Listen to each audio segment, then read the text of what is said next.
இப்போ நல்லாவே எவ்வளோ போட்டோம் பார்த்தீங்களா, அந்த கடாய் நிறைய போட்டோம். இந்த அளவுக்கு ஒரு 2-3 நிமிஷம் வதங்கும் போது இந்த அளவுக்கு வதங்கிடுச்சு, போதும். ஸ்டவ் ஆஃப் பண்ணிடலாம். ஸ்டவ் ஆஃப் பண்ணிவிட்டு இதை கொஞ்சம் நல்லா ஆற வச்சிடலாம். ஆற வச்சுட்டு தான் மிக்ஸி ஜாரில் சேர்க்கணும். இப்போ இது எல்லாத்தையுமே நம்ம மிக்ஸி ஜாரில் சேர்த்துக்கலாம். மிக்ஸி ஜாரில் சேர்த்து முதல்ல பல்ஸ் மூடில் லைட்டாக அரைச்சிக்கலாம். இதுக்கு கடைசியாக இதுக்கு 1 டீஸ்பூன் இருக்க மாதிரி உப்பு சேர்த்துக்கலாம். உங்கள் தேவைக்கு தகுந்த மாதிரி உப்பு போட்டுக்கோங்க. உப்பு போட்டு இப்போ நம்ம அரைச்சி எடுத்துக்கலாம். இந்த மாதிரி நம்ம எங்கேயாவது வெளியே டூர் போகும்போது கூட இந்த மாதிரி இட்லிக்கு தோசைக்கு இந்த மாதிரி புதினா பச்சடி அரைச்சி எடுத்தோம்னா ரொம்ப டேஸ்ட்டாக இருக்கும். இப்போ ஒரு வாட்டி பல்ஸ் மூடில் அரைச்சிட்டு கொஞ்சம் லைட்டாக தண்ணி சேர்த்துக்கலாம்.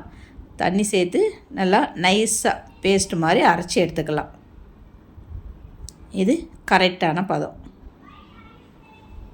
இப்போ இதை நம்ம வேறு ஒரு பவுலில் மாற்றி வச்சுக்கலாம்.